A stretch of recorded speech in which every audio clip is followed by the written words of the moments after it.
Bonjour à tous, j'espère que vous allez bien.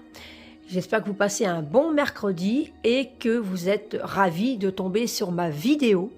Je suis contente de pouvoir vous présenter l'oracle Odysséa qui est de Nyx Tarot et de le duc Va-Nu-Pieds. Donc c'est un oracle qui est sorti en campagne Ulule et moi j'ai eu la chance de le recevoir par les créateurs.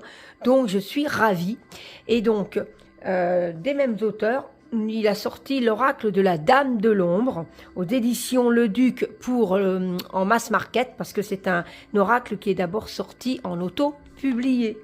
Alors il est arrivé avec un magnifique marque-page, il est super beau, j'aime beaucoup et nous allons le découvrir ensemble. Donc c'est un beau petit coffret qui fait à peu près ma main, voilà, en dur. Alors, avec Odysséa, nous avons à cœur à vous restituer une partie des histoires mythologiques et de ce langage universel. Nous avons aussi et surtout à cœur de vous les traduire à travers notre prisme moderne, inclusif, révolté, révolté je dis bien, teinté d'intensité et d'une soif terrible de connaissances. Il y a 44 cartes pour cheminer aux côtés de vos divinités et créatures mythologiques. Nyx Tarot. Alors, ceinture noire en introspection passionnée et de mythologie de tarot et de la musique, a rédigé le livret d'interprétation de la part historique, mes lunettes historiques des cartes à leur signification en passant par les modèles de tirage. Le duc Va-Nu-Pieds, sauvageonne sur les bords, zinzin des petits points, a réalisé des illustrations à la main en associant plusieurs techniques ainsi que des montages infographiques. Alors, il y a des encoches sur le côté. Donc c'est un auto-publié, Donc je suppose que il sera disponible à un moment ou sur un autre sur leur site. Voilà. Hop. Donc ici on a les cartes que nous allons découvrir ensuite. Et là on a le petit livret. Alors voyons voir ensemble. Ici on a un sommaire. Voilà. Donc Odyssée, nom féminin. Long voyage mouvementé, aventureux comme celui d'Ulysse, longue période pleine de péripéties, d'événements extraordinaires. Voilà, donc on nous explique un petit peu l'Amazone. Donc là, on va tout de suite directement sur les cartes. Donc on a la carte, le nom de la carte, et on a le détail, voilà, de ce qu'on veut nous dire donc sur la carte, l'histoire certainement de qui elle est, et le message de la carte. Et ensuite, on a des mots-clés et un tirage journaling. Ah, ça, c'est génial. Et on a ça pour chaque carte. Ça, c'est super. Donc, c'est un livret en noir et blanc avec un papier de très bonne qualité, mat. Donc, on a ça pour chaque carte.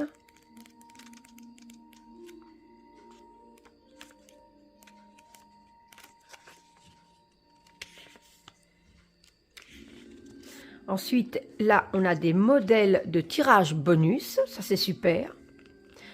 Donc ici, c'est si tu souhaites connecter avec une divinité ou une créature mythologique, présente dans ce jeu ou non, pour cheminer spirituellement, tu as envie de mieux comprendre comment elles peuvent t'apporter leur sagesse, leurs conseils, leurs forces. Voici un tirage pour t'y aider. Donc c'est un tirage à 3 cartes.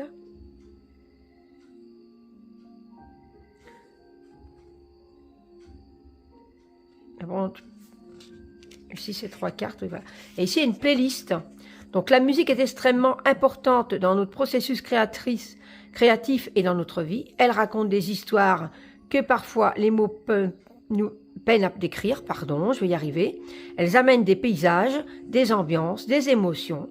Nous avons souhaité joindre à cet oracle une playlist où chaque carte a sa chanson associée. Ces titres sont chers à nos cœurs et notre univers.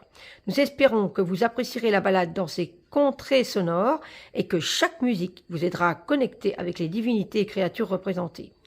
Donc ça c'est super, il y a donc un... Voilà, on a un code ici, c'est super. Et ici, on a toutes les playlists, on a les titres. Voilà, Dead Can Dance, par exemple, je connais très bien, les Cranberries, tout ça. Et on a les chansons choisies pour chaque carte. Donc ça, c'est super aussi. Voilà, donc c'est un livret de 185 pages. Les cartes. Alors, les cartes sont brillantes. Voilà, elles sont magnifiques. Elles glissent super bien. Les tranches sont noires métalliques. Sont vraiment, c'est une belle tranche, je trouve. Vraiment magnifique. Voilà, ça se voit mieux là. Hein. Voilà. Et puis, le dos des cartes est comme ceci. Et alors, elle glisse super bien. C'est vraiment très, très, très agréable. Voilà. Hop. Alors, je vais vous présenter chaque carte en musique et on se retrouve après.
Les illustrations sont magnifiques. Je l'adore.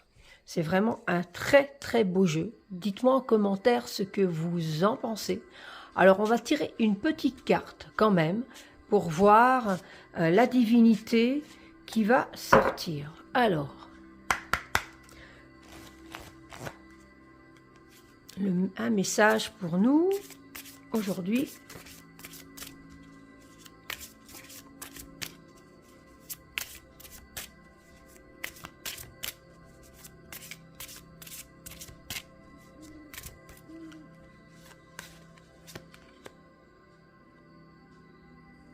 Le Kraken. Alors, les mots-clés, c'est profondeur, exploration et fermeture d'esprit. Le Kraken. Alors, je vais me rapprocher pour que vous voyez mieux la carte. Hop.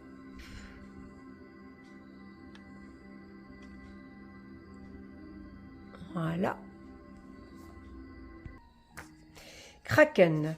Le Kraken est une créature marine issue des sagas nordiques médiévales d'une taille gigantesque, dotée de très nombreuses tentacules et capable d'avaler des hommes, des baleines et d'attraper les navires pour les engloutir dans les abysses. Malgré sa présence récurrente dans les contes, légendes et mythologies, le Kraken n'est pourtant pas qu'une créature fantastique. En 1735, la naturaliste suédois Carl von Linné, je ne sais pas si je le dis bien, excusez-moi, a classé le Kraken en tant que céphalopode dans son ouvrage Systema Naturae, mais cette classification a été abandonnée dans les éditions suivantes. Erik Pontoppidan, un théologien et érudit danois, auteur de travaux en zoologie, a également évoqué l'existence du Kraken. Le décrivant de la taille d'une île, l'érudit affirmait que si les cartes géographiques comportaient des îles, il ne se trouvant pas, alors je vais tourner la page, ne se trouvant pas à l'endroit attendu, c'est qu'elles avaient été confondues avec le monstre.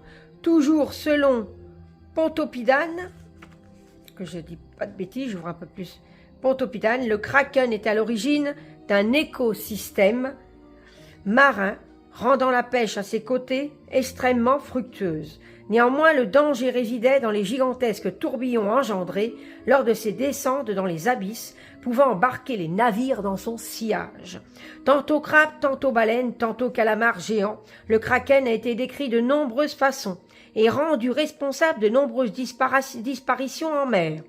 Certains marins l'appelaient le diable rouge, insatiable et dévoreur de naufragés. Le naturaliste français Pierre-Denis de Montfort s'est lui-même cassé les dents à vouloir prouver l'existence du monstre auprès d'une communauté scientifique obtuse. Il illustra sa représentation du poulpe Kraken par l'image d'un poulpe géant attaquant un navire au large de l'Angola et affirma que 10 navires de guerre britanniques disparus en mer en 1782 étaient l'œuvre d'une pieuvre géante. Cependant, les Britanniques savaient de sources sûres que les navires avaient été emportés dans un ouragan. Montfort fut la risée de la communauté scientifique, son travail discrédité à vie, et il mourut dans la plus grande des pauvretés. Alors ça, c'est un petit peu l'histoire, voilà. Et là, maintenant, on a le message de la carte. Associé à des monstres marins scandinaves, tels que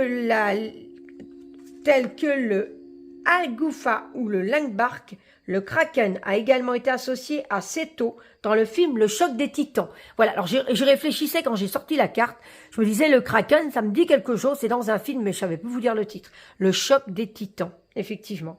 Le monstre auquel Andromède est sacrifié, sauvé par Persée à l'aide de la tête de Méduse. Voilà, pour ceux qui connaissent le film. Sinon, je vous invite à aller le voir. Il est très bien. Dans le roman, le périple vient de la mer. Les Krakens sont des envahisseurs extraterrestres visant la ruine de la civilisation occidentale. Malgré ces récits, des recherches confirment pourtant bien l'existence d'un calamar géant qui ne dévore certes ni les bateaux, ni les hommes, appelé Architeuthis dux. Le Kraken serait-il, à l'instar d'Ampusa et de bien d'autres monstres, une figure du bouc émissaire, une créature sur laquelle faire peser ce qui dépasse notre entendement, sur laquelle projeter nos fantasmes, nos cauchemars, ou bien est-il le gardien des profondeurs que l'on préfère ne pas explorer de peur que ce qu'on pourrait y trouver? Pourrait-il, par extension, représenter la polémique et les affrontements entre ceux qui admettent son existence, souhaitant le mettre à jour pour en expliquer la nature, et ceux qui préféreraient rejeter ceux qui ne le comprennent pas? Cette carte est un appel à affronter cette créature coûte que coûte, à explorer ses propres abysses malgré la terreur que cela suscite.